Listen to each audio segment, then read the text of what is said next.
Good morning and welcome to this weekly market update brought to you by ETM Analytics and Treasury One. With me today is Andre Slier, currency strategist at Treasury One. Andre, this video is a midweek video. We had a holiday yesterday in South Africa, day of reconciliation. Monday was a bit of a quiet day, and we specifically left the video for midweek to see what happens with non-farm payrolls that came out yesterday on the holiday in South Africa. It was 2 months worth of non-farm payroll data, the October and November month data, and that was because the government, like everybody knows now, was shut down for 45 days and a lot of data were delayed. So what we saw a big drop off, the biggest drop in 5 years for the October data, and that is particularly because the government was shut down and there wasn't a lot of jobs created there. So it was sort of expected. We saw a little bit of a rebound in November, stronger than expected.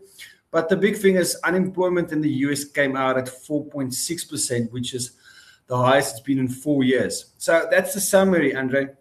What do you make of the labor data currently out of the US? Yeah, thank you very much for the summary. In your summary, all you've really said is that the fact that the Federal Reserve Bank did actually cut 25 basis points was to no surprise, because they anticipated most probably, and they also get other data. They have their own models that they run and so forth. And I think their data said exactly the same as the data that was released now officially, that there is a cut in interest rates warranted because of the labor markets cooling down, unemployment rising. And let us not forget, the Federal Reserve, and I have said this many a time before, 2 things that they have to manage and have to look at when they determine monetary policy: inflation and the labor market. In other words, unemployment, job creation, and so forth. So no surprises because of labor statistics that came out. Now, we're into December already.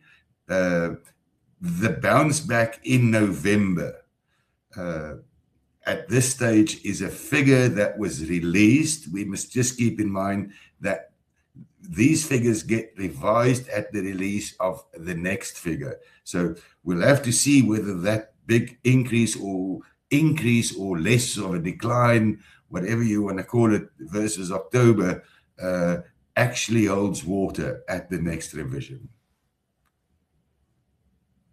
Yeah, Andre, thanks for that.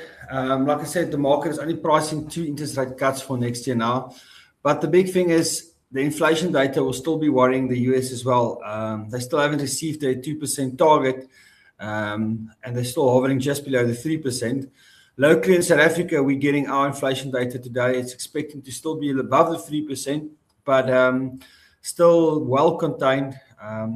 Some of the data showed that our inflation for the two-year window looking forward is still around 3.5%, which is fairly well close to the South African Reserve Bank's target. But the US, like I said, the labor market is under pressure. Inflation is still not on the 2% target.